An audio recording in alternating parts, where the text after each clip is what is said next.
In 2007, 10-year-old Lila Darnell vanished from her small-town bus stop on a foggy October morning, her pink backpack found discarded in a roadside ditch, but no sign of her was ever seen again. For 16 years, her case haunted the sleepy mountain town of Windermere, Colorado. Then, on a quiet spring morning, the new owners of the Darnell family home opened their mailbox to find a padded envelope. Inside, Lila's butterfly necklace, still clasped, no note, no fingerprints. Just a single strand of red hair tangled in the chain and a question that reignites a cold case buried in silence. The morning Lila Darnell disappeared began like so many others in the small mountain town of Windermere, Colorado. A chill hung in the autumn air, heavy with the scent of damp pine and wood smoke. The sun hadn't quite broken through the horizon, and a pale fog curled low over the streets, swallowing the tops of mailboxes and draping itself along the cracked sidewalks like a sleeping beast. It was the kind of quiet that usually felt safe in Windermere, where neighbors waved at one another from porches and kids still played unsupervised in backyards. But that morning, it seemed to muffle more than just sound. Lila stood at the end of her driveway wearing a plum-colored jacket and denim skirt over thick tights, her pink backpack hanging loosely from one shoulder. She kicked at a pebble with the tip of her sneaker, watching it skitter along the pavement and disappear into the mist. Her breath came in soft white puffs as she waited, her head tilted slightly, listening for the familiar chug of the old yellow school bus as it wound its way up the hill. She had left the house late, waving a rushed goodbye to her mother, Mara, who was in the middle of brushing out a tangle from her younger brother's hair. Lila hadn't wanted to miss the bus again. It was picture day. At 7:36 a.m., a neighbor across the street saw her from the kitchen window, just a flash of movement, a girl framed in the fog, still waiting. By 7:45, the bus hadn't arrived. By 7:50, she was gone. When the driver finally pulled up at 7:58, there was no sign of Lila. The bus idled for a full minute before continuing on, assuming she had either missed it or gotten a ride. No one thought to question it yet. Mara didn't find out her daughter was missing until the school called just after 10. Lila hadn't checked in at the front office, hadn't made it to class, hadn't shown up for her yearbook photo. That call marked the first time Mara realized that something was deeply, terribly wrong. By noon, local police had arrived at the Darnells' modest home. By dusk, search parties had fanned out through the woods behind the bus stop. And by the time the sun dipped behind the peaks, swallowing Windermere in a cold early darkness, the only trace they found was Lila's backpack tossed in a ditch, its zipper open, contents half spilled into the mud like she had simply stopped existing mid-step. By the time the full weight of Lila Darnell's disappearance settled over Windermere, the fog had thickened into something colder, crueler.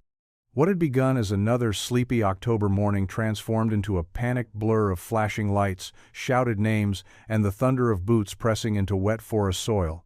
It started with neighbors combing the neighborhood, dozens of them, clutching thermoses of lukewarm coffee, walking in pairs down the shoulder of Route 9, calling her name with a forced optimism that grew thinner by the hour. Deputy Royce Hammond was the first on the scene, a man too young to have handled something like this before, standing stiffly on the Darnells' porch as Mara sobbed into a dish towel, Joel pacing behind her like a man caged. She wouldn't just leave, Mara kept repeating, over and over, like she could will it into being heard. She was waiting for the bus. She was there. She was right there. By nightfall, Windermere's fire department had converted their equipment shed into a temporary command center. Missing person posters were printed with Lila's most recent school photo, taken just weeks earlier, her hair in a side braid, smile slightly shy, like she wasn't sure she wanted the picture taken in the first place. By 9 p.m., they had state police involved. By midnight, a helicopter with a thermal camera scanned the ridgelines. Nothing. Not a heat signature, not a trail. Just cold forest, black night, and the growing sense that something terrible had already happened. The next morning they found the backpack. It was a mile from the bus stop, tossed along a deer trail at the edge of the woods, half buried under a thin layer of wet leaves, a broken strap. A pencil pouch torn open, contents scattered like the aftermath of a struggle or a child running in fear. Inside, there was no blood, no fingerprints, no clear evidence of who had touched it lastingly. Her spiral notebook, a single page torn from it, fluttering in the breeze. Her name was written in block letters across the top, circled with doodled stars. They hoped for a scent trail. They brought in hounds, volunteers from nearby counties, but the rain came that afternoon and washed everything clean. The earth gave nothing back. By the third day, reporters arrived. By the fifth, conspiracy theorists posted online. And by the end of the first week, Windermere wasn't just a town with a missing girl, it was a town caught in a story with no ending. One where the only thing worse than the fear was the silence that settled when the search came up empty. The Darnell house changed first.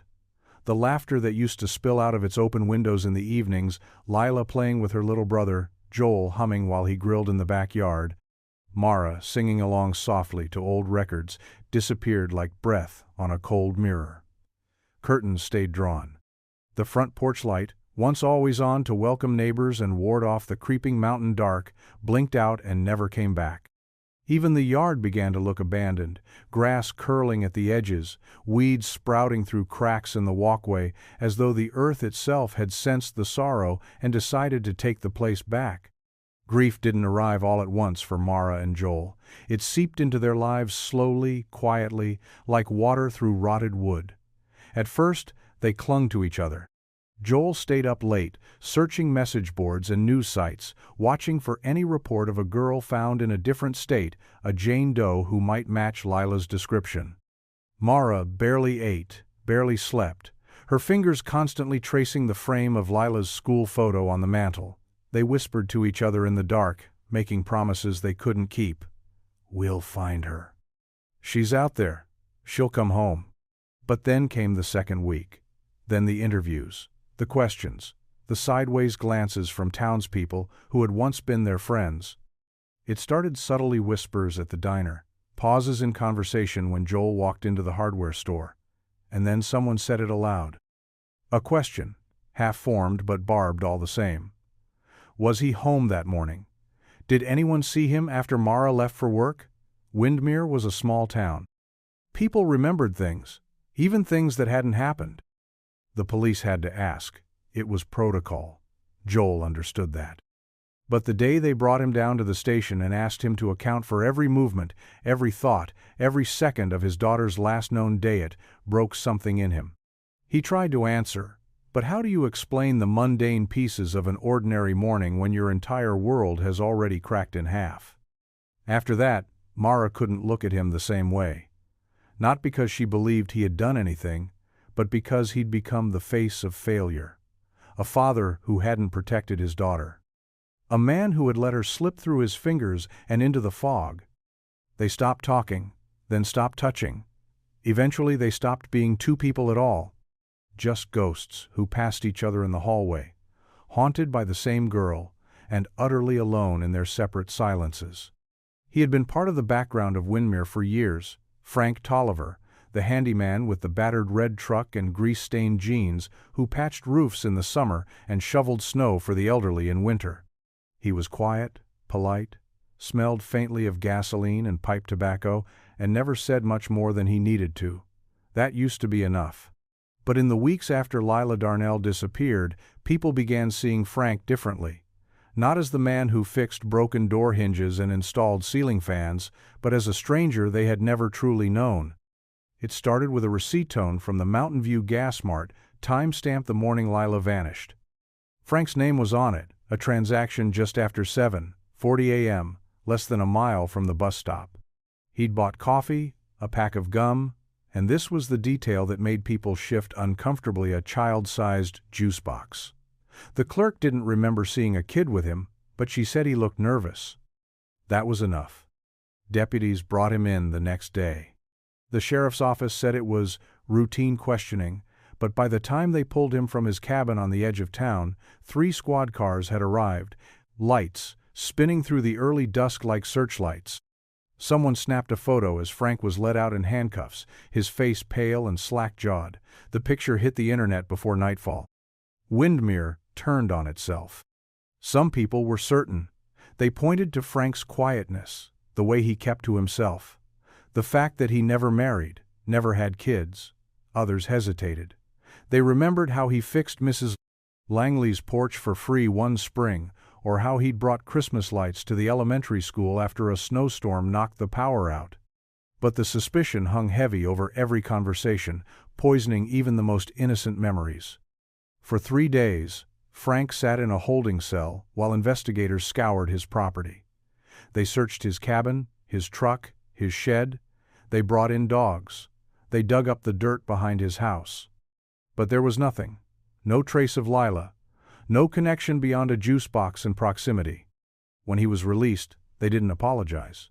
They just handed him his coat and told him he was free to go. But Winmere didn't forget. His name was never cleared in the hearts of those who had already decided, and from that moment on, he was no longer just a handyman. He was a reminder of how quickly trust could turn to fear, and how eager a grieving town was to find someone to blame. The 5th anniversary of Lila Darnell's disappearance came quietly, ushered in by an early frost that turned the fallen leaves brittle and gray.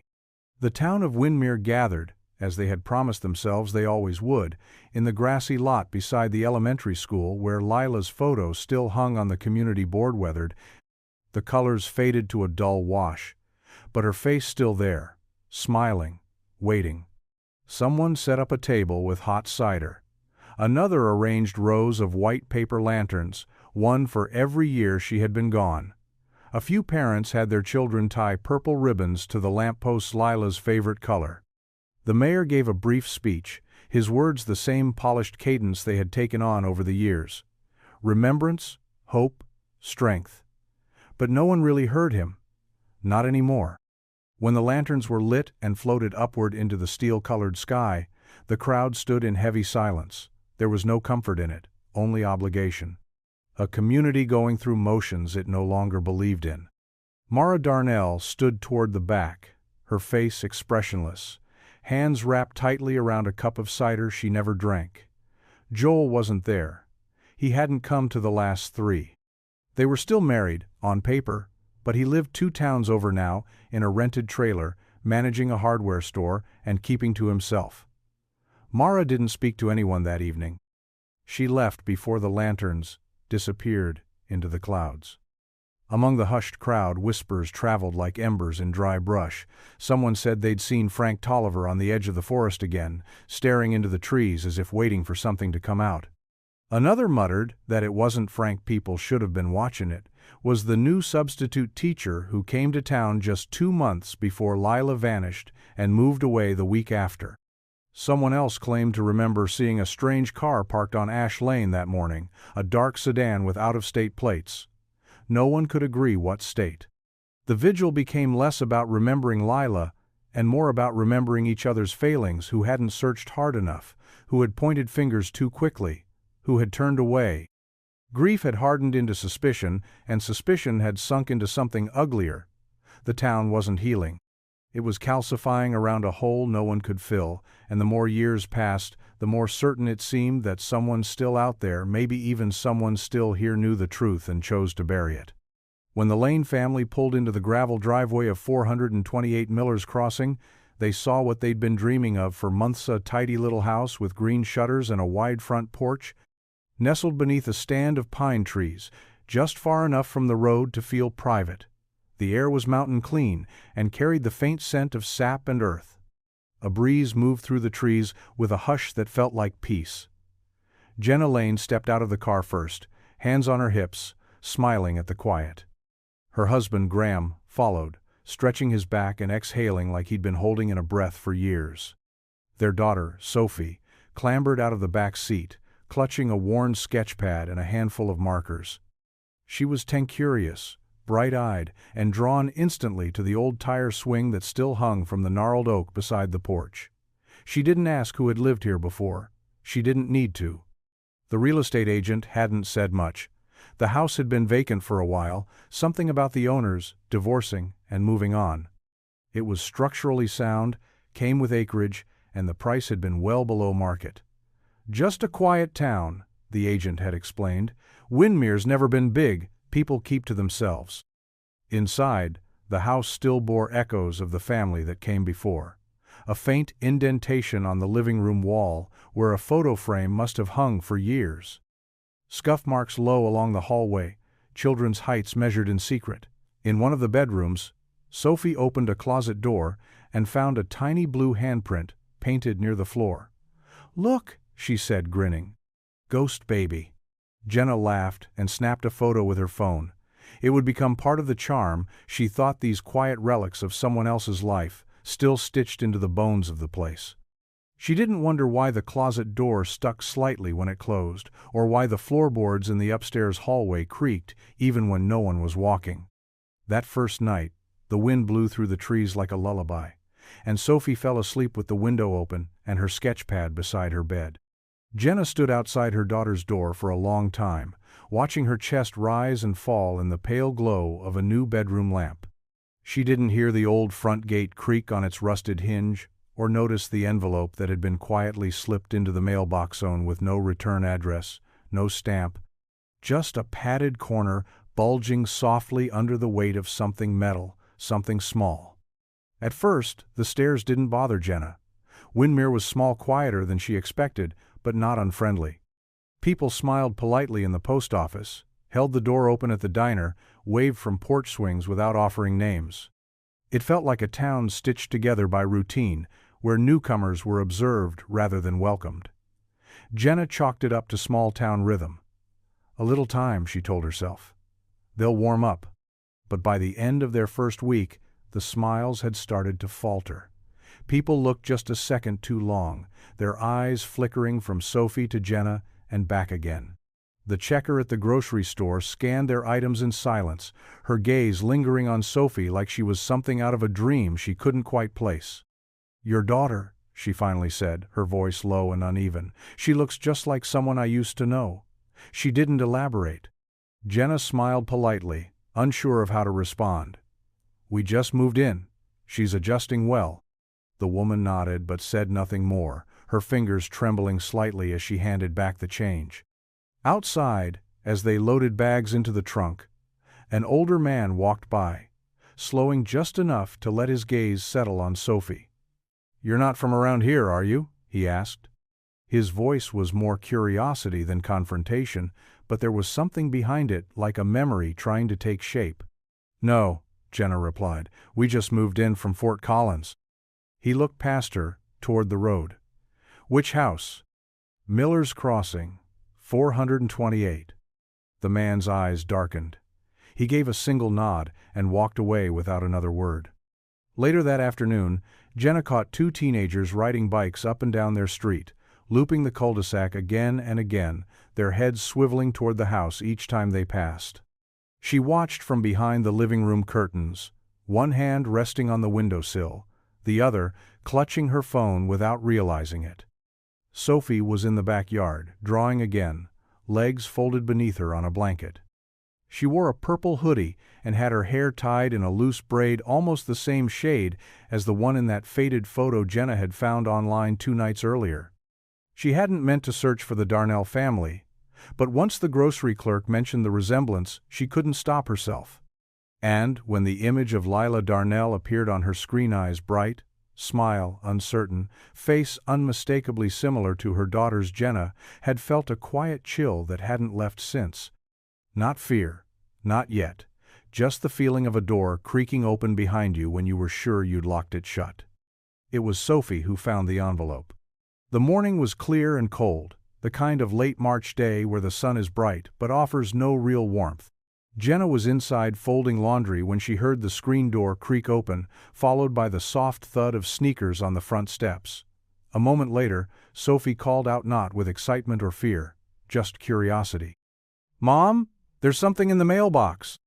Jenna wiped her hands on a towel and came to the door, where Sophie stood holding a padded yellow mailer, the kind used for shipping small, fragile things. There was no stamp, no return address.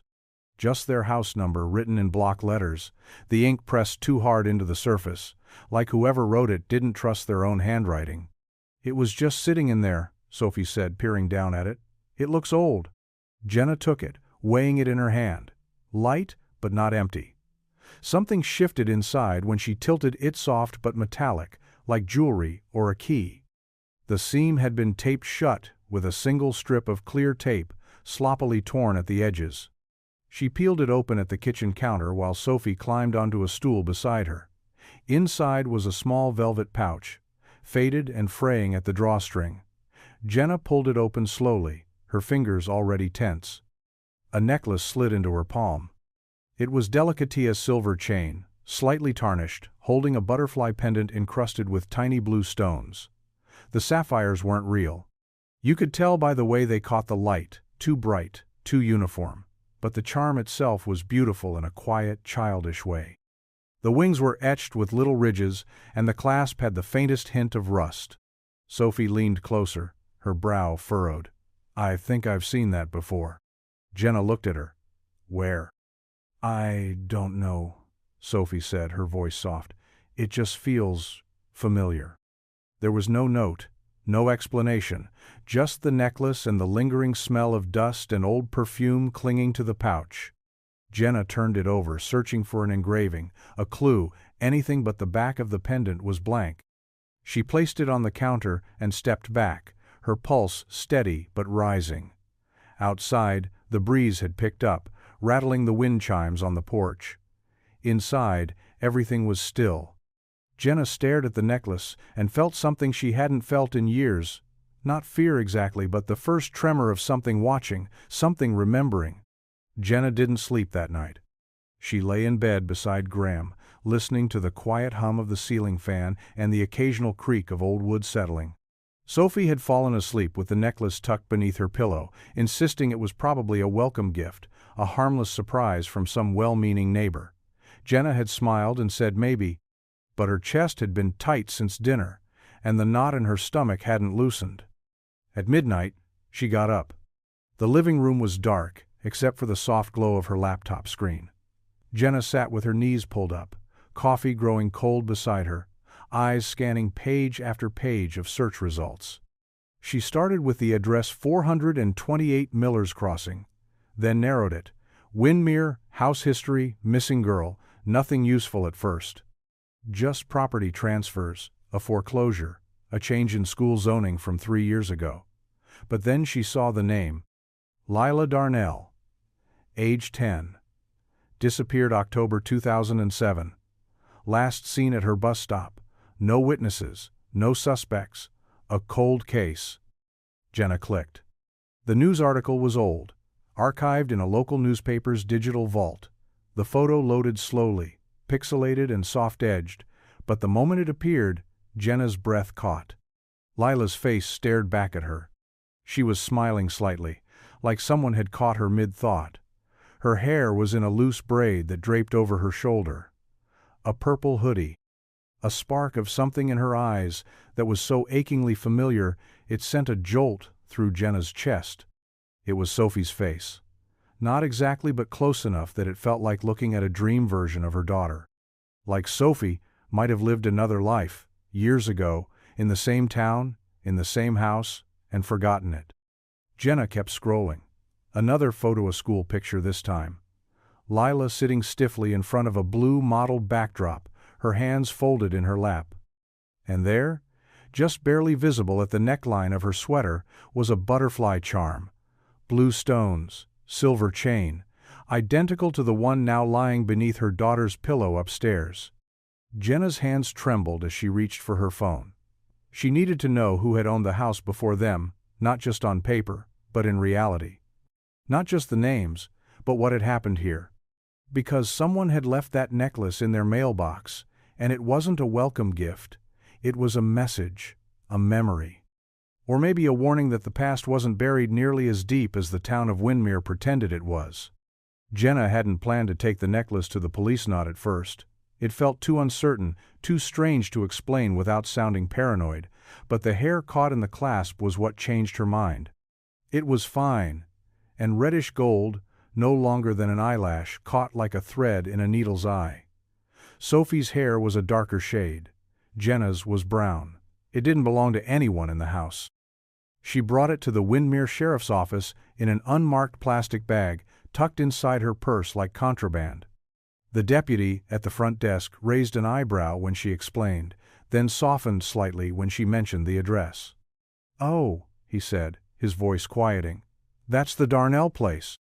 He took the evidence without much ceremony and said someone would call. Jenna doubted it. But 2 days later, she got a message from a woman who introduced herself as Detective Morgan Hale, recently transferred to cold cases from Denver. Jenna returned the call from the back porch, voice low, her eyes tracking Sophie through the window as she built a tower of rocks in the backyard. "There's something you need to know," Hale said without preamble. "The hair. We ran the DNA. It's not in any criminal database, but we got a partial match to Mara Darnell Lila's mother. It's too degraded to be definitive, but it's consistent with being a biological child of hers." Jenna didn't answer at first. The words felt heavy, unreal. "So it could be Lila's?" she asked, after a pause that stretched too long. "Yes, and if that's true, it means the necklace was handled very recently, days, not weeks. It's not something that's been sitting in storage." Jenna closed her eyes, the air around her suddenly sharper. "Why now?" she asked. "Why send it now, after all these years?" Hale didn't answer immediately. Sometimes people carry secrets until they can't anymore.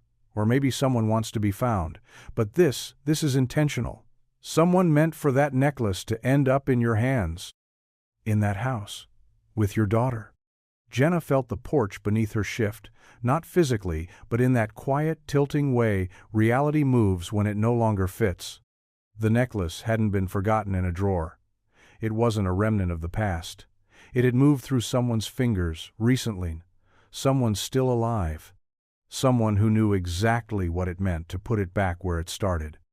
They found Detective Hart in the foothills outside of town, living in a cabin that looked half swallowed by the trees. He'd retired 7 years earlier, left Winmere's badge behind, like it had burned a hole in his chest. People said he still kept boxes from old cases in his basement, that he knew them better than his own family by now. Jenna wasn't sure what she expected when she knocked on his door. Resistance, maybe. Disinterest. But Hart opened it like he'd been waiting. He was older now, of course. His hair had thinned, his face sagged in places where time had gotten heavy, but his eyes were sharp. Too sharp, Jenna thought, for someone who was supposed to have let the job go. "I heard about the necklace," he said, even before she explained why she was there. "Didn't think I'd ever hear that name come back through town." They sat at his kitchen table, the laminate worn thin in the middle where his elbows rested. Hart had already pulled out the file, Lila Darnell's file, thick, dog-eared, full of faded notes and Polaroids tucked into evidence sleeves. He flipped through it like muscle memory. "I never believed she was taken by a stranger," he said, voice low. "There were no signs of a struggle, no screams, no tire marks. It was like she just stepped off the map. That doesn't happen unless she got into that car willingly." "But she was 10, Jenna said, voice catching. "Who would she trust enough to do that?" Hart looked at her then, really looked, and Jenna felt the weight of his gaze settle like dust on her skin. Someone she thought she knew, or someone who made her believe she was safe. There's a difference. He tapped a page near the middle of the file. A school photo. Lila smiling, hair in a side braid, one arm pulled protectively across her chest. "She was smart," he said. "Too smart for candy. From A Stranger Tricks. But kids are soft places. You lean on the right part, they bend." He leaned back, folding his arms. "There were names that came up back then. Neighbors, teachers, family friends. But we never had enough. The town didn't want to believe it could be someone they knew. And after a while, people stopped asking." Jenna sat in silence, the hum of the old refrigerator filling the room. Hart closed the file. "But someone's asking again now, and maybe that changes everything." The news about the necklace spread slowly, carried in lowered voices and second-hand retellings. Winmere didn't do headlines, it did whispers, passed from porch to porch, through grocery aisles and gas station windows. By the end of the week, people who hadn't spoken about Lila Darnell in years were mentioning her name again, as though testing how it sounded in their mouths after all that time. Jenna hadn't meant to stir up anything. But once the police confirmed the DNA trace, there was no putting the story back in the box. Detective Hale called on a Tuesday afternoon. Her tone was unreadable, clipped but calm. "We've had 2 residents come forward," she said. "They lived near the Darnells at the time Lila went missing. Both say they received similar packages. Anonymous, no return address." Jenna sat at the kitchen table, the light from the window cutting across the floor like a blade. "What was in them?" "They don't know," Hale said. "Neither one opened theirs." That stopped Jenna. "What do you mean? They didn't open them?" "The first Onion elderly woman named Ruth Miles said she got it about a year after Lila's disappearance. She thought it was a prank. Said the envelope gave her a bad feeling, so she tossed it in the fire. Didn't even cut it open, just threw it straight in." "And the other?" "Tom and Denise Kravitz. Lived 2 doors down from the Darnells back then. Said a small padded envelope showed up in their mailbox sometime around 2015. They assumed it was delivered by mistake. No name on it. They left it on a shelf in their garage and forgot about it. After hearing about yours, they checked. It's still there." Jenna pressed her palm flat to the table, grounding herself. "What's inside?" Hale exhaled. "We're sending it to the lab now. It's sealed, but from the X-ray, it looks like a folded piece of paper and what might be a child's charm bracelet. No DNA results yet." Outside, Sophie played in the driveway, turning circles slowly with her arms stretched out like wings. Her laughter rose faintly through the open window, thin and bright. Jenna watched her daughter twirl and wondered who had been watching this whole time, sending out pieces of the past like breadcrumbs. Not to everyone. Just the people who mattered. Just enough to make sure no one ever really forgot. It was just after dusk when the ranger station called.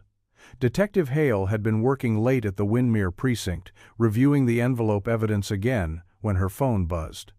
The voice on the other end belonged to a seasonal wildlife technician, young, unsure, clearly unnerved.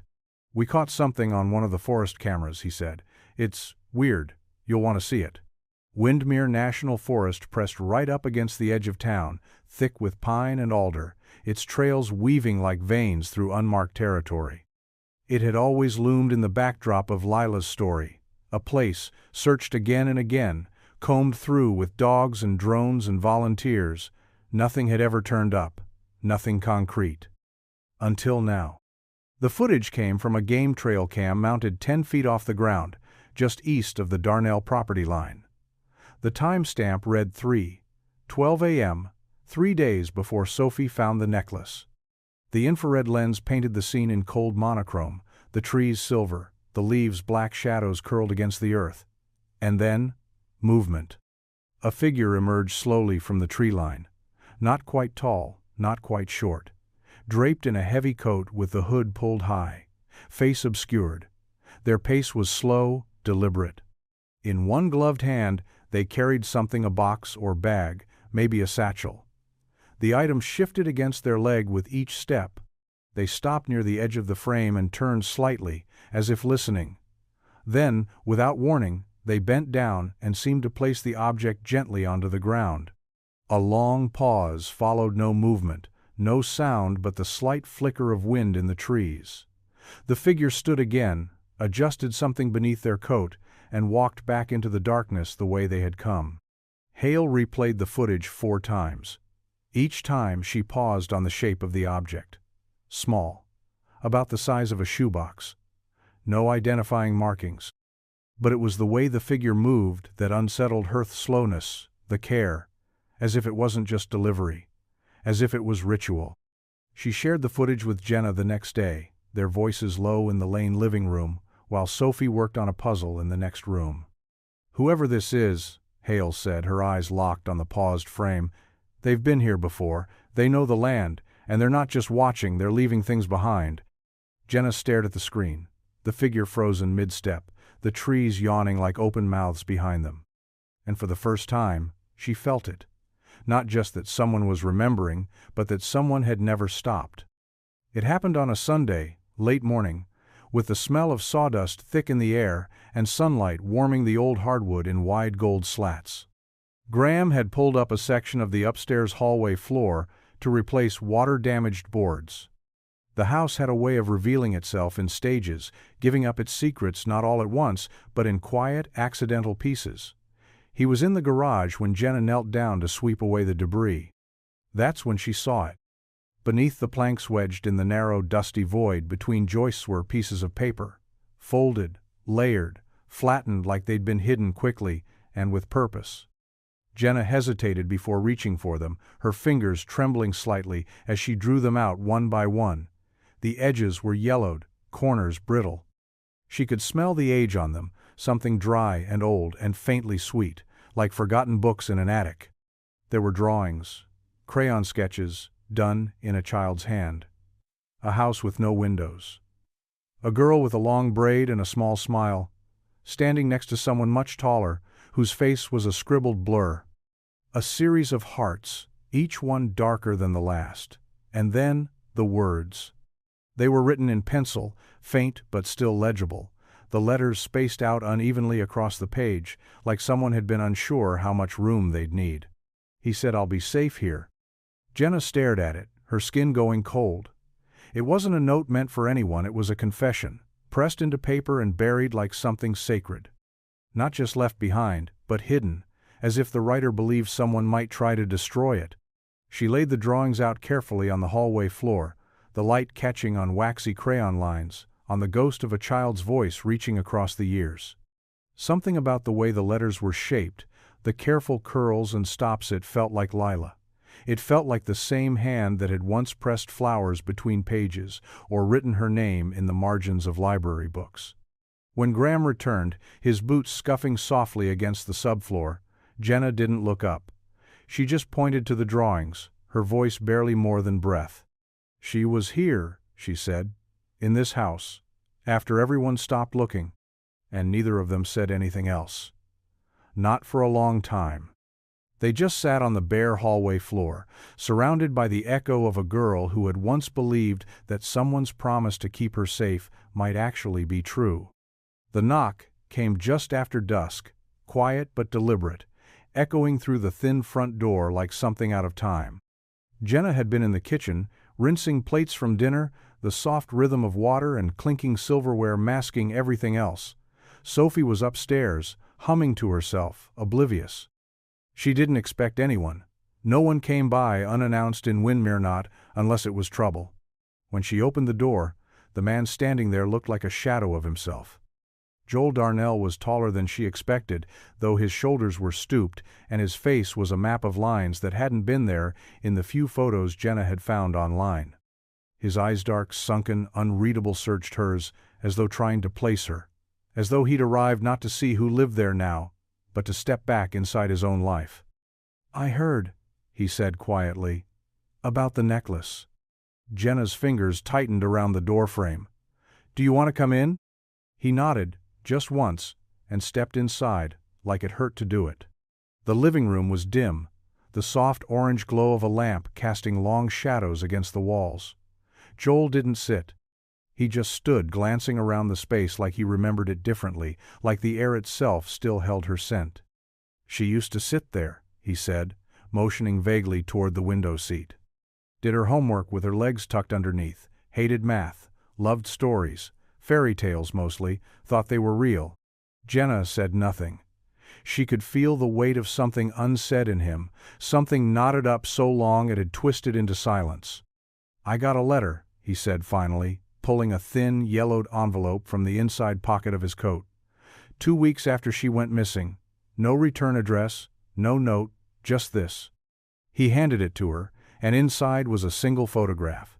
It was blurry, taken at a distance, but it was Lila sitting on the edge of a bed in a dark room, her face turned away, her small shoulders hunched. "I didn't tell anyone," Joel whispered, eyes filling with something not quite tears. "Not the police. Not even Mara. I thought. If I said something, they'd stop looking. I convinced myself it was fake. That someone wanted to punish me, to twist the knife." Jenna held the photo carefully, her heart pounding. "But why now?" Joel looked toward the stairs, where Sophie's quiet footsteps echoed faintly above. "Because, whoever had her," he said, voice hollow, "they were never gone. They've just been waiting, watching, and now they want to be seen again. Her name was Erin Mayfield, and back in 2007, she'd been just another 16-year-old trying to make a few extra bucks babysitting for the neighbors. The Darnells were nice. She remembered Mara strict but kind, Joel more relaxed, always sneaking Lila extra marshmallows in her cocoa when Mara wasn't looking. Erin had only watched Lila a few times, mostly on Saturday nights when the Darnells went out to dinner. Lila was easy, quiet, imaginative, more content to draw on the carpet with her markers than make trouble. But what stuck with Erin all these years wasn't how good Lila was. It was what she said that last night. The interview took place in the sheriff's office, the blinds drawn, a cup of untouched tea growing cold in Erin's hands. She'd moved away, not long after Lila disappeared, went off to college, started a new life, didn't look back. Not until she saw the news about the necklace, then the photo, then the forest footage. That was when the memory came roaring back, sharp and unwelcome. She told me someone was watching her, Erin said, voice thin. At the bus stop, almost every morning, she said, a man in a car. She didn't know his name, didn't even know the carrot was different sometimes, she said. But the feeling was the same. She said she could feel his eyes on her neck, like heat. Detective Hale listened, hands folded, expression unreadable. Why didn't you say anything back then? Erin swallowed. Because I didn't believe her. Not really. I thought it was just a kid's imagination. Lila had this way of making things sound like stories. She said it didn't happen every day, just sometimes. And when I told her she should talk to her parents, she got weird, quiet. She said she had told them, but I don't think she really did. Or maybe they didn't believe her either. Outside the office window, Windermere moved as it always did, slow, quiet, unassuming. But inside, something sharp had been cracked open. She also said something else that night, Erin added, eyes lowered now. Said she thought maybe the man knew her, or used to. That stopped Hale cold. Used to? Erin nodded. She said, he doesn't look the same anymore, but I think he used to smile at me. And in that moment, the space between what Lila feared and what she knew blurred into something far more terrifying. The possibility that her abductor hadn't been a stranger at all, but someone who had once been close enough to earn a child's trust. It was the kind of structure no one thought much about, a weather-beaten barn at the far end of Granger Road, sagging into itself, half-choked by blackberry bramble and ivy. The property had belonged to a retired farmer who passed away in 2006, and after that, the land sat empty, a stretch of dry fields and untamed woods where kids sometimes dared each other to sneak in at night. Most of the town had forgotten about it, or never cared to remember. But when Detective Hale combed through old incident reports from the week after Lila vanished, one stood out. A fire. Small. Contained. Chalked up to vandals. The barn burned down in the early hours of a Monday morning, 6 days after Lila was last seen. No one had connected it at the time. She drove out with Deputy Saunders and parked at the rusted gate, which groaned under their touch but gave way. The remains of the barn were skeletal charred beams lying in a shallow black footprint, surrounded by tall grass that had since grown over most of the wreckage. What was left of the structure was brittle and gray, a shadow of what once stood. It was Saunders who found the box half melted, buried in the ash near what had likely been the back wall. Inside were rain-damaged papers, warped photographs, and a cracked plastic bracelet with peeling purple paint. It wasn't official evidence. Nothing to take to court. But the photos what remained of them showed 2 little girls with their arms around each other, grinning at the camera, all gap-toothed smiles and messy braids. One was Lila. The other, Amy Greer, a classmate who had since moved to Arizona with her family. Hale called Amy that afternoon. The voice on the other end of the line cracked when she heard about the barn. Yeah, Amy said. That was our hideout. We called it the Palace. We used to bring snacks, magazines, even a sleeping bag once. Lila kept saying we needed a place no one else knew about, just ours. Did she ever mention anyone else coming by? Hale asked. Amy hesitated. She said she thought someone had been there when we weren't. Like stuff moved around. A soda can once, A footprint near the door. I told her she was being dramatic. But Hale didn't think it was dramatic. She thought it was a warning no one had heard in time. And if the fire hadn't started on its own, then someone, maybe the person who took Leela, had come back to destroy something. Something that belonged to her. Something only she and a friend thought they shared. The mini-DV tapes surfaced by accident. A man clearing out a repossessed storage unit near the edge of town had found them buried in a box labeled simply, "Tools," beneath a rusted wrench set and a bundle of expired car registration slips. There were 4 tapes in total, each marked only with a date, scrawled in fading Sharpie, 2 of them from October 2007. The man almost threw them away. He would have, if not for the curiosity that came with watching old things flicker back to life. He dug out a dusty camcorder from another bin, loaded the first tape, and pressed play. The footage was static-laced, grainy. A fixed angle of a narrow road, flanked by pine trees and cracked sidewalk. Nothing remarkable, except for the date in the corner. October 17, 2007. The day Leela disappeared. The man didn't recognize the significance at first, but his wife did. She'd grown up in Windermere, remembered the flyers, the candlelight vigils, the way everyone had looked at each other sideways for months. She brought the tapes straight to the sheriff's department. Detective Hale sat in the darkened evidence room, watching the footage on a small monitor, every second pulling tighter on her chest. The camera had been mounted high, probably from a second-story window or tree, limb-bangled directly at the bus stop near Miller's Crossing. It captured the same 10-foot patch of ground over and over, from different days, like someone had been studying patterns, waiting. Most of the tape was benign, the usual morning routine. Kids walking, a bus pulling in, a flash of Lila's purple hoodie. But as Hale flipped to the second tape, the one marked OCT-17, her stomach twisted. At first, the tape looked corrupted. A sudden cut in the middle of the morning, a flicker of black, then footage resumed only now. Leela was gone. One frame, she stood alone on the sidewalk, clutching her backpack, kicking at a stone. The next frame, empty road. The timestamp had jumped. 8 full minutes were missing. Someone had edited the footage. Not clumsily, but not perfectly either. A splice where there shouldn't have been one. A flicker of something just half a second before the cut. Hale rewound again and again, and finally paused on a blur. A shape just behind Leela, stepping into the frame. No face, no license plate. Just a smear of movement, like a ghost brushing the edge of memory. Whoever filmed it had been watching, but they hadn't wanted anyone else to see what they saw. Not then, and maybe not now. The man called himself Elliot Brandt, though most people in Windermere had forgotten that name years ago.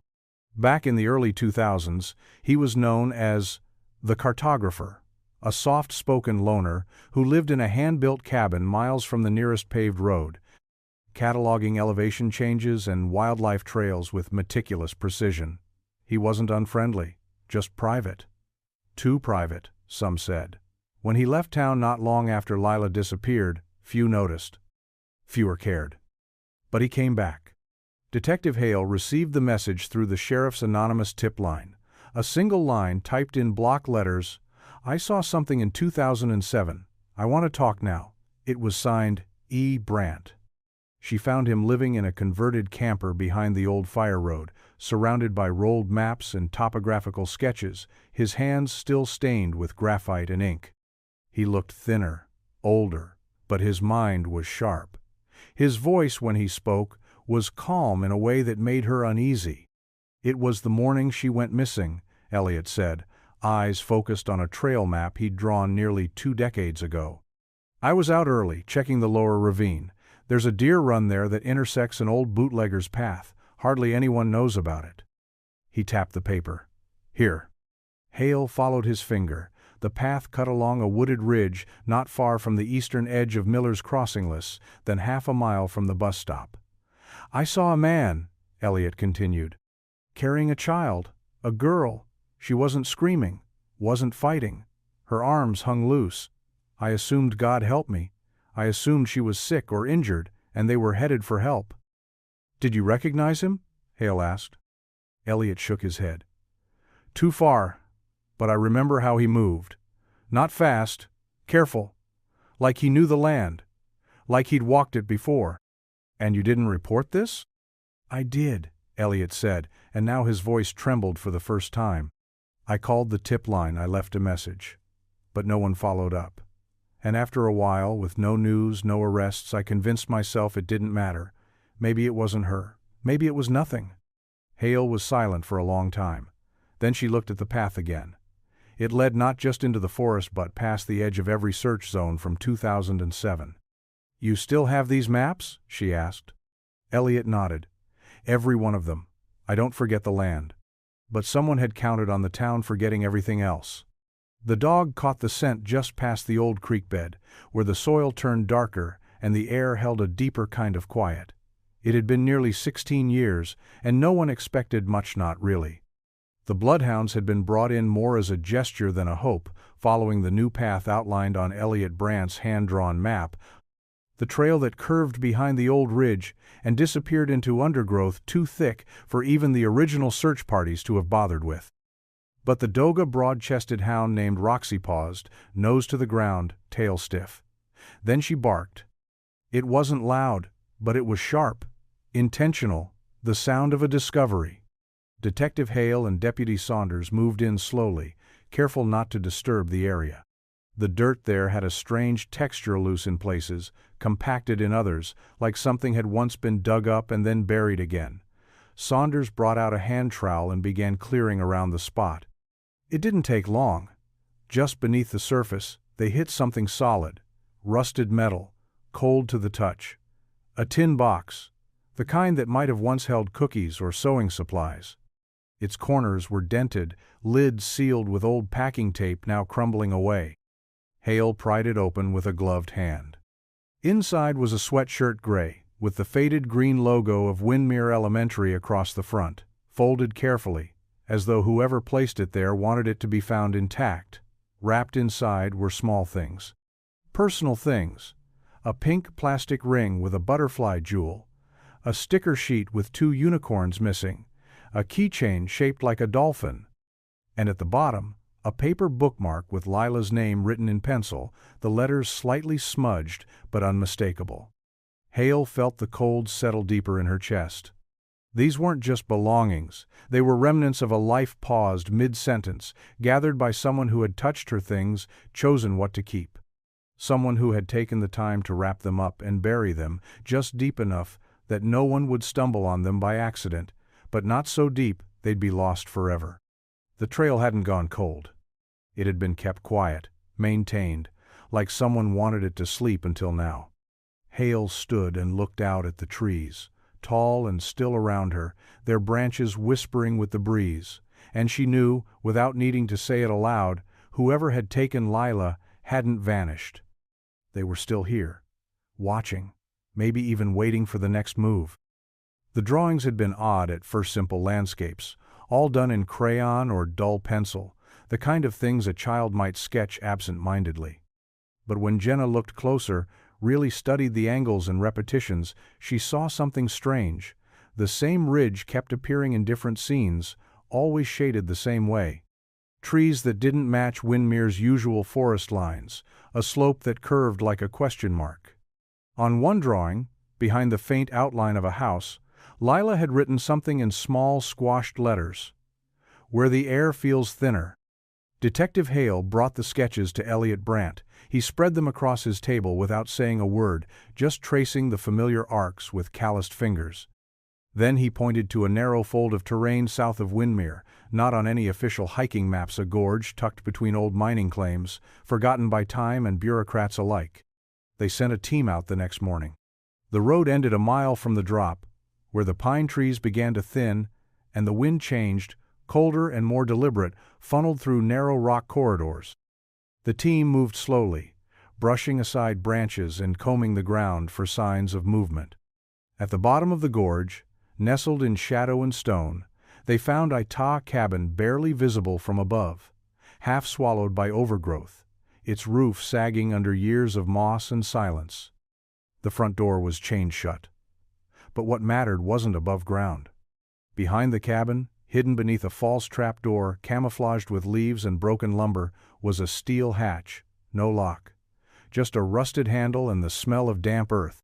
Hale pulled it open, her flashlight beam cutting into the dark like a blade. Steps led down. Concrete walls closed in tight. The air was thick with mildew and something else, something older. The room wasn't big, 8 feet by 10 maybe, sealed, a mattress on the floor, a child's blanket, stiff with age, a drawing tacked to the far wall, another butterfly, its wings spread wide. The only window was a vent no wider than a fist, and in the corner a metal pail. The silence in that room felt alive. They didn't speak as they catalogued it, photographing every detail, dusting for prints, checking for traces of DNA.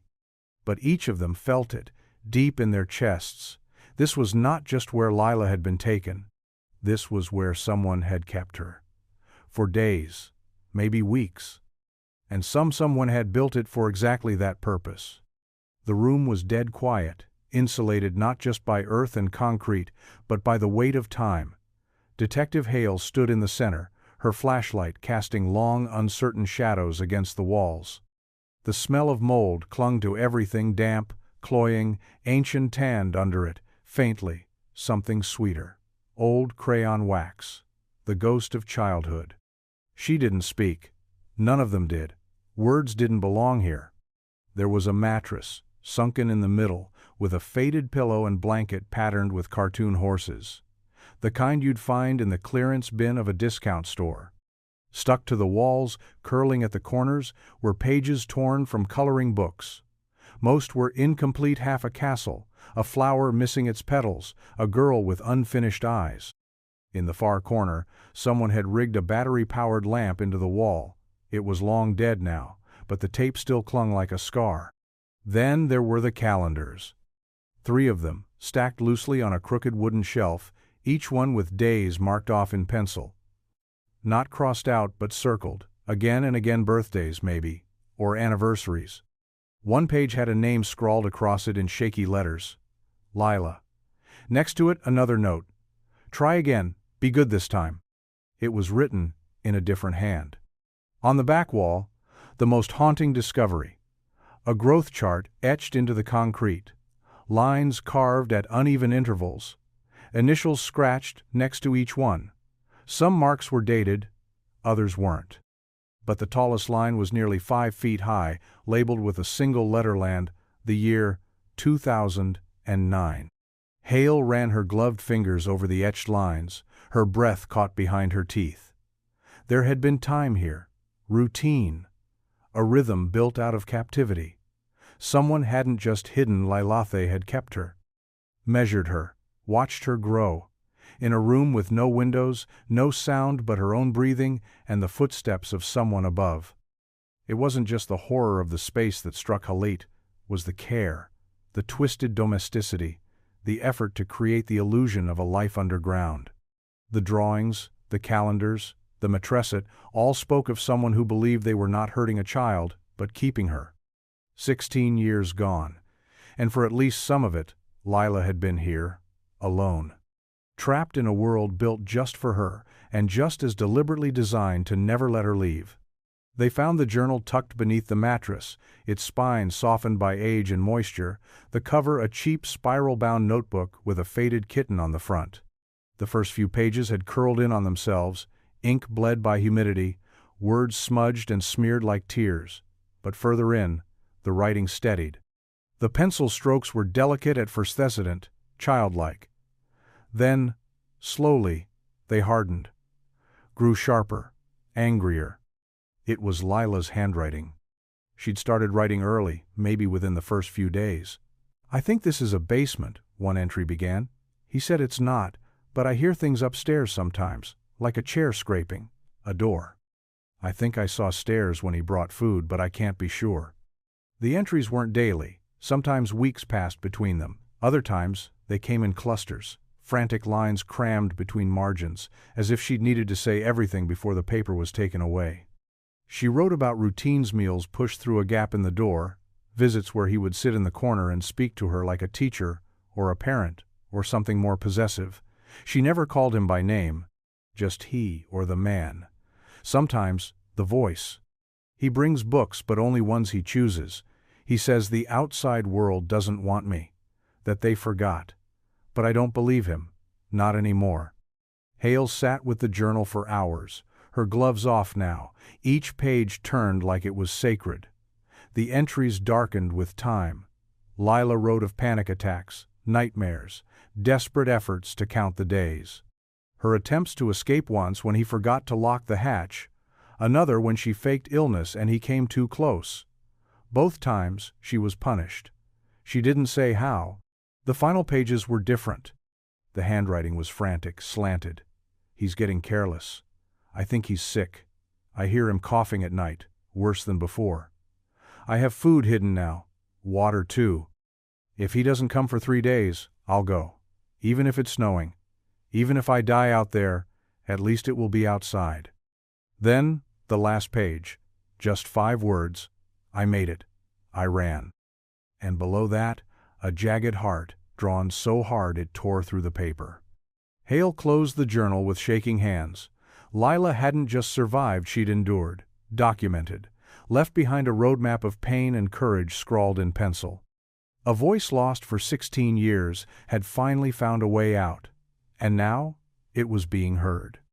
The last entries in the journal were fragmented, as though written on the run, scribbled in snippets across torn pages, sometimes only a sentence or two, sometimes just single words underlined and circled in desperation. Bus station. Cold. Man looked twice. Don't sleep too long. The handwriting grew looser, unmoored from the neat loops of childhood. It was Lila, but older, changed. Detective Hale read those pages over and over, trying to pull meaning from the scattered pieces. The timeline was clear enough. Lila had escaped the underground room, somehow made it out of the woods, and vanished into the world above. But it wasn't recent. The paper, the dates, the everything pointed to 2 years ago.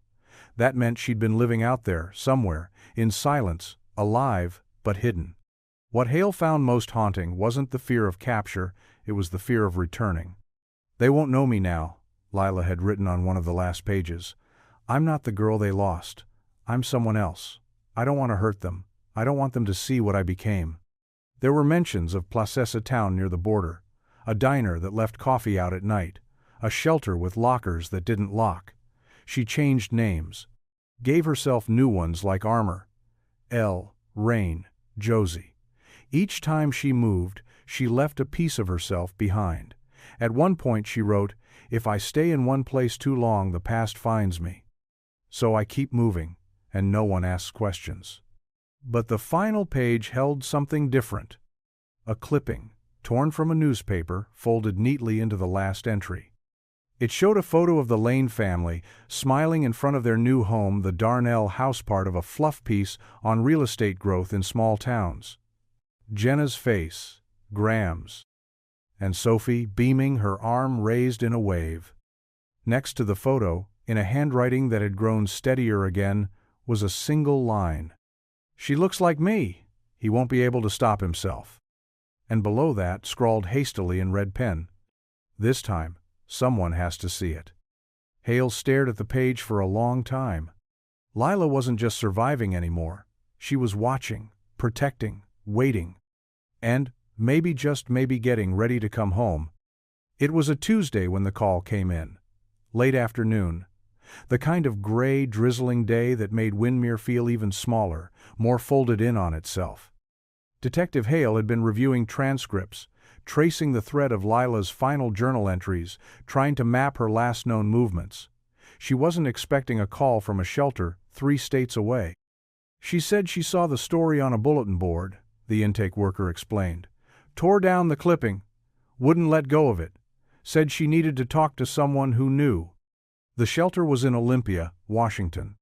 A woman had come in just after dawn, soaked through from rain, no ID, no belongings except a threadbare duffel bag and the newspaper clipping she'd kept pressed against her chest, like it might disappear. The article was the same one found folded in the last page of the journal, the one showing Sophie Lane standing in front of the old Darnell house, her smile wide, her arm lifted in a wave. The woman gave a name, L. James, but said it wasn't real. that none of her names were. What mattered, she told them, was the necklace. She pulled it from her pocket, a butterfly pendant, identical to the one found in the Lane family mailbox. The stones were worn, one missing. The silver had tarnished to a soft gray. She said it was hers, the worker told Hale. Said she lost it once, and when it showed up again, she knew he was watching. They arranged for transport the next morning. Quietly, carefully. No press, no flashing lights. Just an unmarked car and a social worker who held her hand through most of the drive. At the Windermere Medical Center, they took her blood. Ran the DNA twice. The match was beyond question 99.9%. Lila Darnell, missing for 16 years, was alive. She didn't cry when they told her, didn't flinch. Just stared out the window like she was still looking for exits. Her voice, when she finally spoke, was soft, measured. "I didn't think I'd ever say it out loud again," she said. "My name. It's strange to hear it in the air." Hale sat with her for a long time, neither pushing nor prying. "You never stopped watching," the detective finally said. Lila smiled, faint and fleeting. "Butterflies don't forget," she whispered. "We just fly low when it gets cold."